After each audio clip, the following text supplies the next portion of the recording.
So Mountain Gal jumped the fence yesterday and she's swollen, so I'm not going to ride her today, but I don't want to lose any progress working with her, so I'm going to just get on her bareback and work on her bending. But to teach her that I'm okay bareback, I've just been laying all over her, patting her down everywhere.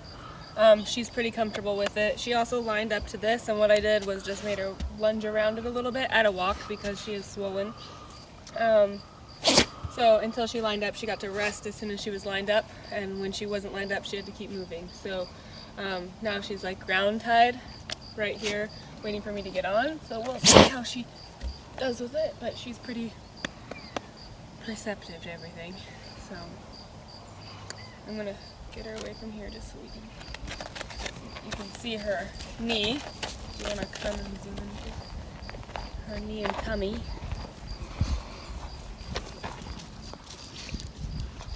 So that's why she's not being ridden today. I mean, obviously I'm still on her, but I'm not gonna make her use her body and legs. I'm just gonna do, she has a happy bit in her mouth, so a Snaffle with the rubber on it. They're apple flavored. Just so we can get a little bit of bending in today, because this is kind of her biggest problem, is when she wants to bend. Come on. She wants to move her back legs too, because she's not used to bending her body or breaking her. So this is probably what I'm going to do for the next 10 minutes. Okay, so other than the bending, I'm going to do a little bit of pull work with her. So I want her to give me her head. So I'm just going to, this is another thing I can do standing still. So I'm going to just hold this pressure here until she gives me a little bit of her head downwards.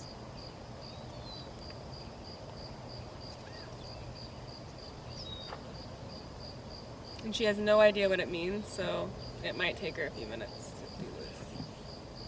I might give a little pressure with my feet. Just thinking about it. So she moved a little bit, so I released, and I'll just keep doing that and getting a little more every time. So I should have probably waited a few more seconds before I picked it up again for a reward.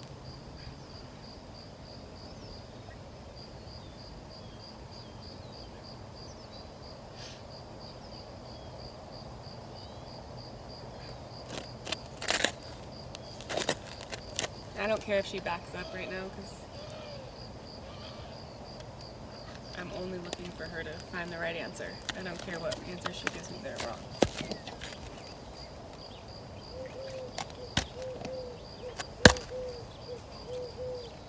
And everyone kind of positions their hands different for this. Mine are a little more forward than most Americans do it. It's more of the European style, I suppose. But giving her release, she's already bringing her head a lot farther down than she was at the beginning. But this is how you start teaching them to bend at the pole and collect into your hands. I'm gonna get it a little lower this time. So she knows what it means, and that was what, not even a minute? Alright. Mountain Gal's not a fan of the other horses, so she actually jumped this fence last night. This was from her stomach. She broke the steel down here.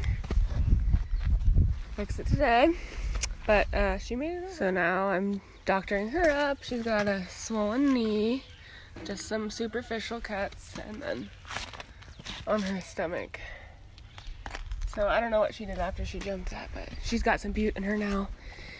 We're gonna be okay. So the ointment I'm using on her I actually made by melting down some beeswax, put some lavender, rosemary, and tea tree in it for infection. So it's all natural, and I can touch it without wearing gloves, which is really cool.